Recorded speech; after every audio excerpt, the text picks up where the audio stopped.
प्रिय दर्शकगण, एक बार फिर से प्रभु यीशु मसीह के पवित्र नाम में आपको मेरा प्रेम भरा नमस्कार। आप सब इस समय सत्य वचन कार्यक्रम देख रहे हैं। इस कार्यक्रम का उद्देश्य है कि मनुष्य सत्य के मार्ग को जाने। आप सत्य के मार्ग को जाने ताकि आप असत्य के जकड़ से या बंधन से आजाद हो सकें, जिसके भंवर में फंसकर कितनों ने जीवन के उत्तम पलों को गंवा दिया है। परमेश्वर ने यह जीवन हमें उपहार में दिया है कि सत्य के मार्ग पर बढ़कर ना सिर्फ उसकी महिमा करें, परंतु उससे हम जीवन की आशीषों को प्राप्त कर सकें। तो हम आपका यह अद्भुत कार्यक्रम में एक बार फिर से स्वागत करते हैं, विशेषकर उनका जो आज इस कार्यक्रम में पहली बार देख व सुन रहे हैं। सत्य वचन परमेश्वर के जीवित वचन बाइबल पर आधारित है। हम बाइबल से मानव जीवन के विभिन्न समस्याओं पर ध्यान कर रहे हैं और बाइबल की एक एक पुस्तकों का धारावाहिक रूप से अध्ययन करते हुए इस वक्त हम लैव व्यवस्था की पुस्तक से शारीरिक अशुद्धता और रोगों से शुद्धिकरण की विधियों को सीख रहे हैं। हम अपनी आत्मिक बीमारी का भी मूल्यांकन कर रहे हैं और अब तक शुद्ध और अशुद्ध पशु, प्रसूति के शुद्धिकरण, कुष्ठ रोग से संबंधित नियमों का हमने मूल्यांकन किया है। विज्ञान के विकसित होने से पहले ही बाइबल में हमारी जीवन के लिए उचित बातों को अंकित किया गया है, क्योंकि परमेश्वर ही सत्य है और उसने अपनी सच्चाई को बाइबल के माध्यम से प्रकट किया है। आज हम शरीर के अशुद्ध स्राव से संबंधित हमारे सृजनहार परमेश्वर द्वारा दिए गए नियमों को देखेंगे और उसके आधार पर हम अपने आध्यात्मिक जीवन का भी मूल्यांकन करेंगे। तो चलिए हम आज के अध्ययन को आरंभ करते हैं। तो आइए हम अध्याय 15 से अपने अध्ययन को आरंभ करें। मित्रों, पिछले 2 अध्यायों में हमने कोढ़ के विषय में देखा था और काफी बुरा भी था, परंतु इस अध्याय में वह उससे भी भयंकर होने जा रहा है। इन दिनों में हम प्रदूषण के बारे में परिस्थिति विज्ञान के विचारों को सुन रहे हैं, परंतु हमारी आत्माओं में भी प्रदूषण है और हमारे मस्तिष्क और पूरे देह में है। ये घाव जो बह रहे हैं बहुत ही संक्रामक और रोग संचार करने वाले हैं और वे हमें पाप की अधिक पापमय को प्रकट करते हैं। मित्रों, मनुष्य का स्वभाव छलकने वाली हौदी है और अशुद्धता से भरा मल जल है, अर्थात गंदगी पानियों से भरा है। न केवल मनुष्य का स्वभाव दूषित व अपवित्र है, परंतु यह दूषित करता है। न केवल यह भ्रष्ट है, परंतु दूसरों को भी भ्रष्ट कर रहा है। यह अध्याय मनुष्य के स्वभाव के सामने आईने को थामता है और एक बार देखने के बाद कोई भी देह परमेश्वर की दृष्टि में महिमा नहीं पा सकता। मित्रों, कोई सोच सकता है कि कोढ़ एक बहुत भयानक बीमारी थी, परंतु यह निरंतर बहने वाले फोड़ों के समान उतना संक्रामक और संदूषित करने जैसे नहीं था। मैं डॉक्टर लेकर के बातों को रखना चाहता हूं, जो कोढ़ के विशेषज्ञ हैं। कुष्ठ रोग छोटे या सूक्ष्म रोगाणु के द्वारा होता है, जिसे कुष्ठ दंडाणु कहते हैं, जिसे सिर्फ सूक्ष्मदर्शी के द्वारा ही देखा जा सकता है। कुष्ठ दंडाणु की खोज 1873 में नॉर्वे के डॉक्टर हानसेन ने की थी। इसलिए कभी कभी कुष्ठ रोग को हानसेन की बीमारी भी कहते हैं। रोगाणु शरीर के विभिन्न अंगों में एक बड़ी संख्या में पाए जाते हैं, जो कुछ निश्चित कुष्ठ रोगियों में ही होते हैं। ये इस कुष्ठ रोगी के चर्म से दूसरे लोगों तक पहुंच जाते हैं जो अच्छे हैं। विशेषकर यह शरीर को छूने से होता है। तब वे रोगाणु उस छोटे छिद्र या घाव में से होकर या खुजाने से अंदर प्रवेश करते हैं, जहां वे रहते और बढ़ते जाते हैं। मित्रों, सिर्फ संक्रामी मरीज जिनके चर्म में रोगाणु अधिक हैं, वे ही इस बीमारी को फैला सकते हैं। बहुत से मरीजों के चर्म में ये रोगाणु नहीं होते हैं और इसी कारण से वे इस बीमारी को फैला नहीं सकते। मित्रों, हमेशा स्नान करना, घर साफ रखना, कपड़े धोना आदि बातें इस बीमारी से बचाने में सहायता करती है, क्योंकि बहुत से रोगाणु साबुन के द्वारा घुलकर दूर हो जाते हैं इससे पहले कि वह आपके चमड़े अर्थात चर्म में प्रवेश करे। सबसे महत्वपूर्ण बात जो ध्यान देने की है कि आप कुष्ठ रोग से पीड़ित व्यक्ति के स्पर्श से दूर रहें, क्योंकि रोगाणु हवा में या कीड़ों के द्वारा नहीं लाए जाते। ऐसा कोई भी प्रमाण अभी तक नहीं मिला है कि इसके अलावा किस और तरीके से बीमारी दूसरों तक पहुंचती है, परंतु यह संभव है कि यह बीमारी किसी और कारणों से भी कभी कभी फैल जाती है, जो शरीर को बिना स्पर्श किए भी होता है। हो सकता है कि आप उस बीमारी से पीड़ित मरीज का कपड़ा, चटाई या उसके और भी कुछ सामग्री का उपयोग कर रहे हों, बिना कोई सावधानी बरते। जो कपड़े मिलते हैं वे गर्म पानी से और साबुन से धुलें और धूप में कम से कम 24 घंटा तक सुखाए हुए हो। तब मरीज के घर जाने और उससे हाथ मिलाने में भी कोई समस्या नहीं है, परंतु बाद में आपको अपने हाथ अच्छी तरह धोनी चाहिए। कुष्ठ रोग से डरने की कोई भी बात नहीं है। यदि इन साधारण बातों का ख्याल रखा जाए अर्थात पालन किया जाए तो आप इससे बच सकते हैं। मित्रों, कुष्ठ रोग ऐसी बीमारी थी जिसे आप इससे अधिक समय तक नहीं छिपा सकते थे। यह धीरे से काम करता है, लेकिन अंत में बाहर आ ही जाता है। दिनचर्या की समस्या को जीवन भर गुप्त रखा जा सकता है। ये मनुष्य के जीवन के विचार और यहाँ तक कि उसके पाप को भी प्रत्यक्ष दर्शाता है। उत्पत्ति की पुस्तक 6 अध्याय उसके 5 पद में लिखा है, और यहोवा ने देखा कि मनुष्य की बुराई पृथ्वी पर बढ़ गई है, और उनके मन के विचार में जो कुछ भी उत्पन्न होता है सो निरंतर बुरा ही होता है। मित्रों, इसका संबंध मनुष्य स्वभाव के उस हिस्से से है जो दूषित हो चुका है और जो दूसरों को भी प्रभावित करता है। हम अय्यूब की पुस्तक 14 अध्याय उसके 4 पद में पढ़ते हैं, अशुद्ध वस्तु से शुद्ध वस्तु को कौन निकाल सकता है? कोई नहीं। भजन संहिता 19 के 12 में लिखा है, अपनी भूल चूक को कौन समझ सकता है? मेरे गुप्त पापों से तू मुझे पवित्र कर। रोमियो के पत्री 7 उसके 18 में लिखा है, क्योंकि मैं जानता हूं कि मुझ में अर्थात मेरे शरीर में कोई अच्छी वस्तु वास नहीं करती।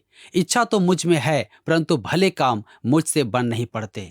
मित्रों, यहाँ पर मनुष्य का वह स्वभाव है जो छिपा हुआ है। कोई भी इसके बारे में नहीं जान सकता। यही बात हम अपने हृदय की गहराइयों में जानते हैं। फिर भी यह गुप्त पाप दूसरों को दिया जा सकता है। मनुष्य के गुप्त पापों के विषय में कुछ महान पुरुषों ने कहा है। गोएथ ने कहा, मैं देखता हूं कि कोई भी गलत नहीं हुआ है जिसे शायद मैं भी कुछ नहीं करता। डॉक्टर सैमुअल जॉनसन ने कहा, प्रत्येक व्यक्ति अपने बारे में जानता है जिसे वह अपने नजदीकी मित्रों को बताने का साहस नहीं करता।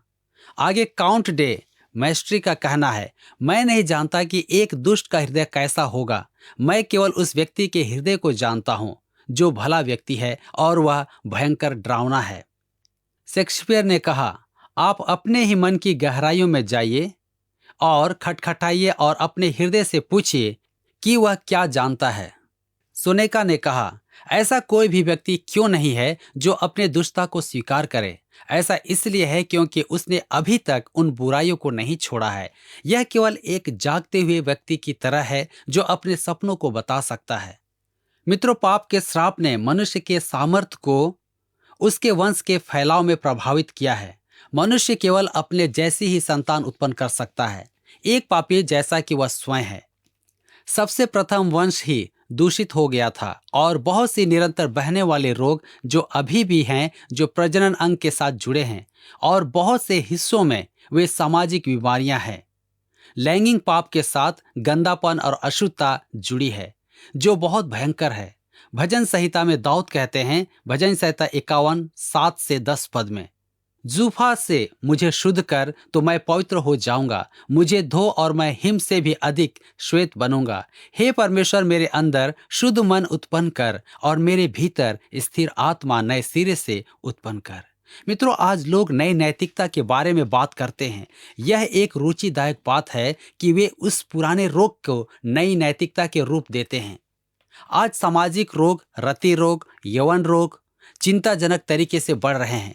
यह बीमारी यहाँ हमारे देश में और अन्य देशों में भी है जहाँ हमारे सैनिक रह रहे हैं। ये फैल रही है। पाप का तरीका यही है जो व्यक्ति के अंदर उद्धार के आनंद को छीन लेता है। मित्रों, यह अनोखा लगता है कि परमेश्वर इस घृणित विषय के बारे में बहुत अधिक बात कर रहे हैं। जो भी हो, वह मनुष्य को अत्यंत पापमय पाप को समझने का एक विचार देता है। इस अध्याय में हम असाधारण विचारों को पाते हैं, इसलिए हमें पौलुस के शब्दों को दोहराने की आवश्यकता है। रोमियो की पत्री 15 अध्याय के 4 पद में वह कहता है, जितनी बातें पहले से लिखी गई वे हमारी ही शिक्षा के लिए लिखी गई है कि हम धीरज और पवित्र शास्त्र की शांति के द्वारा आशा रखें। मित्रों, आइए अब हम इस अध्याय की रूपरेखा को देखें जो इस प्रकार है। प्रमेह से शुद्धिकरण की विधि। पहला, पुरुष में प्रमेह की अशुद्धता, अध्याय 15 1 से 18 पद। दूसरा, स्त्री में प्रमेह की अशुद्धता, अध्याय 15 19 से 30 पद। तीसरा, प्रमेह के घृणास्पद और उस पर नियंत्रण, अध्याय 15 31 से 33 पद। आइए अब हम देखें। पहला, पुरुष में प्रमेह की अशुद्धता। लय व्यवस्था 15 अध्याय का 1 पद में लिखा है, यहोवा ने मूसा और हारून से यह भी कहा।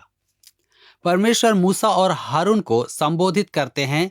हम अध्याय 14 में एक कुष्ठ रोगी को परखने व कोढ़ से शुद्धता की विधि के अंतर्गत रखा गया, जिसमें मूसा जो व्यवस्था या विधि का देने वाला था उसे भी संबोधित किया गया है। हारून महायाजक होने के नाते हमारे महान याजक की भविष्य सूचक तस्वीर है। मित्रों, केवल प्रभु यीशु मसीह पीड़ितों को समझकर उनको सांत्वना और समझ दे सकते हैं और उसके साथ साथ उन पर दया और अनुग्रह कर सकते हैं। हमारे महायाजक को हमारे पापों के द्वारा नहीं छुआ जा सकता, परंतु उसे हम हमारी कमजोरियों के साथ स्पर्श कर सकते हैं, क्योंकि वह हमारी ही तरह परखा गया जबकि वह पाप रहित था। इब्रानियों के पत्री 4 अध्याय उसके 14 और 15 पद, 2 अध्याय उसके 17 और 18 पद में हम पाते हैं।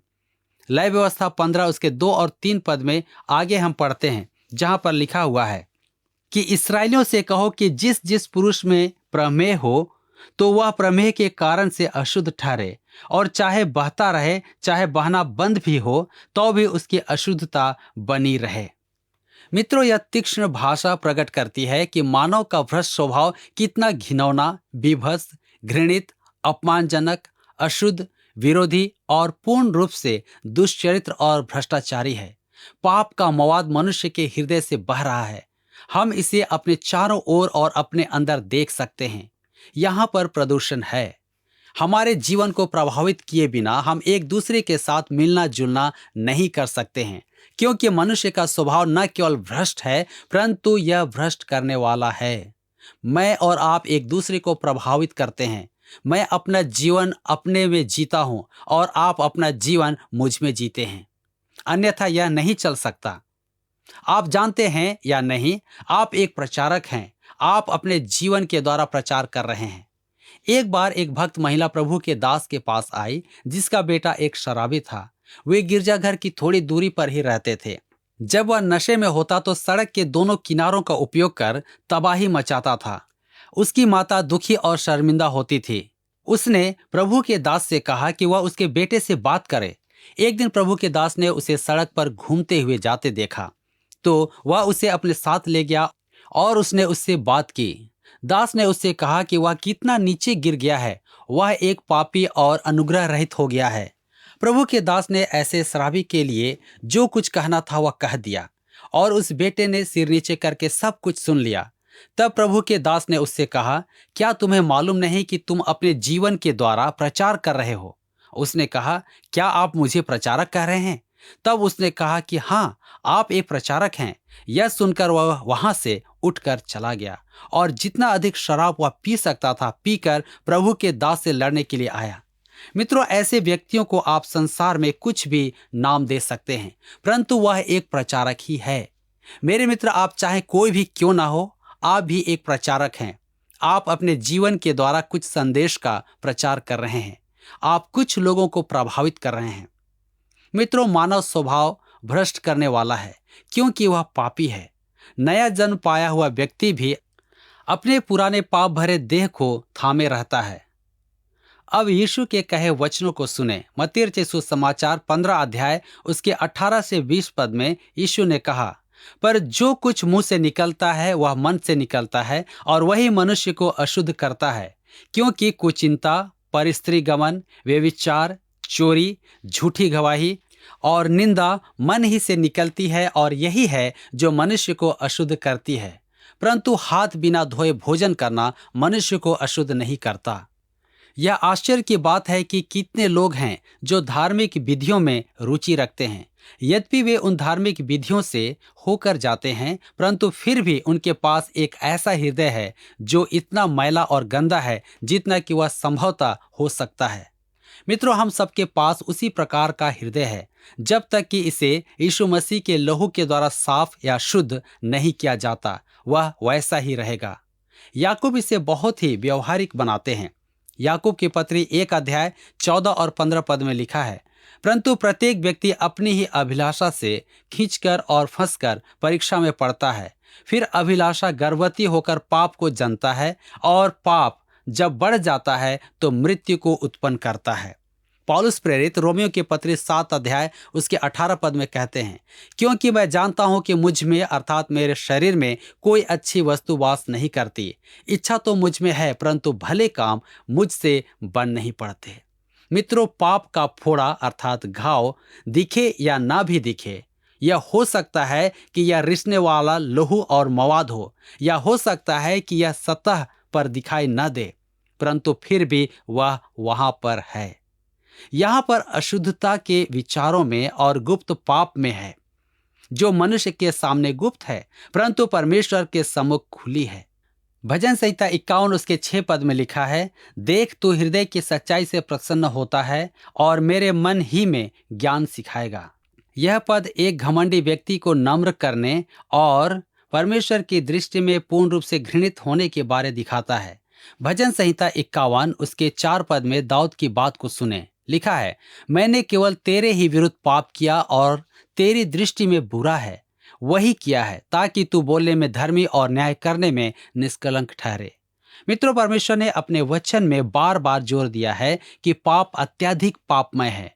आप यजकेल नबी की पुस्तक 16 अध्याय उसके 1 से 13 पद को पढ़ें, जहां पर परमेश्वर इस्राएलियों को स्पष्ट करते हैं कि उनके पास कोई भी सद्गुण या आकर्षण नहीं है, परंतु वे पूर्ण रूप से परमेश्वर के लिए घृणित हैं। वे प्रदूषित थे, उनकी वंशावली बुरी थी। या इसके अलावा आप यशायाह नबी की पुस्तक 59 अध्याय को पूरा पढ़ें, जहां पर वह कहता है, परंतु तुम्हारे अधर्म के कामों ने ही तुम्हें तुम्हारे परमेश्वर से अलग कर दिया है, और तुम्हारे पापों के कारण उसका मुख तुमसे छिप गया है, जिससे वह भी नहीं सुनता। यशायाह 59 उसका 2 पद में इसे हम पाते हैं। तब हम लय व्यवस्था की पुस्तक 15 अध्याय उसके 4 से 7 पद में पढ़ते हैं। लिखा है, जिसके प्रमेय हो वह जिस जिस बिछौने पर लेटे वह अशुद्ध ठहरे, और जिस जिस वस्तु पर वह बैठे वह भी अशुद्ध ठहरे, और जो कोई उसके बिछौने को छुए वह अपने वस्त्रों को धोकर जल से स्नान करे और सांझ तक अशुद्ध ठहरा रहे। और जिसके प्रमेय हो और वह जिस वस्तु पर बैठा हो उस पर जो कोई बैठे वह अपने वस्त्रों को धोकर जल से स्नान करे और सांझ तक अशुद्ध ठहरा रहे। और जिसके प्रमेय हो उससे जो कोई छू जाए वह अपने वस्त्र को धोकर जल से स्नान करे और सांझ तक अशुद्ध रहे। मित्रों, प्रत्येक चीज जिस पर वह बैठता है और जिसे वह छूता है अशुद्ध ठहरे। परमेश्वर अपने लोगों के व्यक्तिगत जीवन के प्रति चिंता करते हैं। परमेश्वर की व्यवस्था उनके जीवन की हर एक छोटी से छोटी बात तक पहुंचती है। जब वो सोते हैं तब भी वो उनके ऊपर नजर रखता है। जिस व्यक्ति में प्रमेह की समस्या है और वह बिस्तर पर सोता है तो वह उसे दूषित करता और यहाँ तक कि उसके सपने भी अशुद्ध होते हैं। बहुत से लोग बिना सोए रात बिताते हैं। वे तारों को गिनते हैं, परंतु वे अपने उन पापों को जो शारीरिक वासना संतुष्टि के लिए होते हैं उन्हें स्मरण करते हैं। परमेश्वर इस बात में रुचि रखते हैं कि जब हम तकिए पर लेट जाते हैं तो हम क्या सोचते हैं। वह हमारे जीवन के विचारों को नियंत्रित करना चाहते हैं। फिलिपियों की पत्री 4 अध्याय उसके 8 पद में लिखा है, निदान हे भाइयों, जो जो बातें सत्य हैं और जो जो बातें आदरणीय हैं और जो जो बातें उचित हैं और जो जो बातें पवित्र हैं और जो जो बातें सुहावनी हैं और जो जो बातें मन भावनी हैं, निदान जो जो सद्गुण और प्रशंसा की बातें हैं उन्हीं पर ध्यान लगाया करो। मित्रों, परमेश्वर आप में रुचि रखते हैं। जब आप लेटते और चलते फिरते हैं तो वह आप में रुचि रखते हैं। आप जिसे छूते हैं उसमें रुचि रखते हैं। जब हम कुर्सी पर बैठकर सामाजिक बातचीत करते हैं तो परमेश्वर उस बातचीत में रुचि रखते हैं। क्या हम दूषित कीटाणु को फैलाते हैं?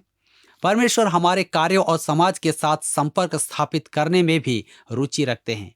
एक स्वच्छ व्यक्ति के साथ अस्वच्छ व्यक्ति का स्पर्श हमेशा स्वच्छ व्यक्ति पर बीमारी को लाता और फैलाता है। मेरे प्रिय मित्रों, हम दूषित हुए बगैर लोगों के साथ नहीं रह सकते हैं या बिना दूषित हुए सड़क पर नहीं चल सकते हैं। हम 4 अक्षरों वाला शब्द सुनते हैं, हम टेलीविजन देखते हैं और हम उसके प्रचार और विज्ञापन के द्वारा आकर्षित किए जाते हैं। हम निरंतर दूषित किए जाते हैं। हमें इसे सावधान रहने की आवश्यकता है और अपने पापों को स्वीकार करने और परमेश्वर के द्वारा शुद्ध होने की आवश्यकता है। हम सबके अंदर यह पाप का कोढ़ है। ये बहने वाले घाव हैं, ये छिपे पाप हैं। लय व्यवस्था की पुस्तक 15 अध्याय उसके 8 से 12 पद में हम पढ़ते हैं, लिखा हुआ है, और जिसके प्रमेय हो यदि वह किसी शुद्ध मनुष्य पर थूके तो वह अपने वस्त्रों को धोकर जल से स्नान करे और सांझ तक अशुद्ध रहे। और जिसके प्रमेय हो वह सवारी के लिए वस्तु पर बैठे वह अशुद्ध ठहरे। और जो कोई किसी वस्तु को जो उसके नीचे रही हो छुए वह सांझ तक अशुद्ध रहे। और जो कोई ऐसी किसी वस्तु को उठाए वह अपने वस्त्र को धोकर जल से स्नान करे और सांझ तक अशुद्ध रहे। और जिसके प्रमेय हो वह जिस किसी को बिना हाथ धोए छुए वह अपने वस्त्रों को धोकर जल से स्नान करे और सांझ तक अशुद्ध रहे। और जिसके प्रमेय हो वह मिट्टी के जिस किसी पात्र को छुए वह तोड़ डाला जाए और काठ के सब प्रकार के पात्र जल से धोए जाएं। मित्रों, यह उस हद तक चला जाता है जहां पर एक व्यक्ति घृणा महसूस करता है, परंतु यह स्पर्श के द्वारा पाप की गंदगी को प्रकट करता है। पुराने नियम घर के आचरण व व्यवहार से संबंधित थे और अब यह आचरण सड़क पर या सामाजिक स्थानों से संबंध रखते हैं। इनमें से कुछ को हम आकस्मिक स्पर्श कह सकते हैं। मित्रों, आज इसे हम पाते हैं कि एक विश्वासी अक्सर अपने आप को एक सामाजिक स्थान पर या कुछ भ्रष्ट लोगों के बीच और सड़क पर पाता है। दुष्टता से भरा व्यक्ति अपना मुंह खोलता है और विशुद्ध गालियां बाहर निकालता या उगलता है और अकथनीय अर्थात न कहने वाली परमेश्वर की निंदा करता है। यह दूषित कर रहा है और इस प्रकार के समूह को छोड़ने के बाद एक विश्वासी को खराब महसूस हो सकता है और वह गंदा है। उसे स्वयं को धोने या साफ करने की आवश्यकता है। इसलिए यह बहुत महत्वपूर्ण है कि परमेश्वर के वचन में बने रहें। भजन संहिता 119 उसके 9 पद में लिखा है, जवान अपनी चाल को किस उपाय से शुद्ध रखे, तेरे वचन के अनुसार सावधान रहने से। मित्रों, इस जीवन में हम गंदे हो जाते हैं। अब हम यीशु के इन कथनों को सुने। यूहन्ना 13 के 8 में लिखा है, यदि मैं तुझे न धोऊं तो मेरे साथ तेरा कुछ भी साझा नहीं। इसका मतलब यह हुआ कि हम प्रभु यीशु मसीह के साथ संगति नहीं कर सकते हैं यदि हम उसके द्वारा नहीं धोए गए अर्थात शुद्ध किए गए। यूहन्ना 15 के 3 में लिखा है, तुम तो उस वचन के कारण जो मैंने तुमसे कहा है शुद्ध हो। यूहन्ना 17 के 17 में लिखा है, सत्य के द्वारा उन्हें पवित्र कर, तेरा वचन सत्य है। और आगे हम लय व्यवस्था की पुस्तक 15 उसके 13 से 15 पद में पढ़ते हैं, लिखा हुआ है, फिर जिसके प्रमेय हो वह जब अपने रोग से चंगा हो जाए तब से शुद्ध ठहरने के 7 दिन गिन ले और उनके बीतने पर अपने वस्त्रों को धोकर बहते हुए जल से स्नान करे, तब वह शुद्ध ठहरेगा। और 8वें दिन वह 2 पंडुक व कबूतरी के 2 बच्चे लेकर मिलाप वाले तंबू के द्वार पर यहोवा के सम्मुख जाकर उन्हें याजक को दे। तब याजक उनमें से एक को पाप बलि और दूसरे को होम बलि के लिए भेंट चढ़ाए और याजक उसके लिए उसके प्रमेह के कारण यहोवा के सामने प्रायश्चित करे। मित्रों, यहाँ पर फिर से पानी और लहू दोनों का परिचय हमें मिलता है। लहू पाप के अपराध को दूर करता है और पानी पाप के धब्बे को दूर करता है। पवित्र आत्मा को हमारे उन गुप्त पापों के लिए जो हमारे जीवन में है प्रभु यीशु मसीह के बलिदान को लागू करना चाहिए। मित्रों, क्या आप देख रहे हैं कि यह क्या वर्णन कर रहा है? यह एक घिनौना अध्याय है और फिर भी हमें यह स्वीकार करना चाहिए कि यह तस्वीर आपकी और मेरी है। हमें स्वीकार करने और हमारे गुप्त पापों से शुद्ध होने की आवश्यकता है। हम भजन संहिता 32 उसके 5 पद में पढ़ते हैं, जब मैंने अपना पाप तुझ पर प्रकट किया और अपना अधर्म न छिपाया और कहा मैं यहोवा के सामने अपने अपराधों को मान लूंगा, तब तूने मेरे अधर्म और पाप को क्षमा कर दिया।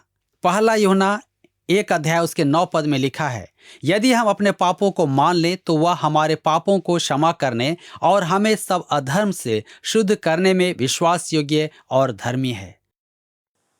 प्रिय मित्रों, हमारा परमेश्वर कितना भला है और कितना पवित्र है। उसके पवित्रता के कारण पाप के जन्म लेने से आदम और हवा को परमेश्वर ने दंड दिया और हम भी आदम और हवा के पाप और हमारे अपने पाप के कारण दंड के भागी बन गए। उसकी पवित्रता हमारे लिए न्याय को लाती है, जो मनुष्य को कई बार स्वीकार्य नहीं होता है। हमको स्वीकार्य नहीं है, लेकिन याद रखें, परमेश्वर नियम निर्माता है।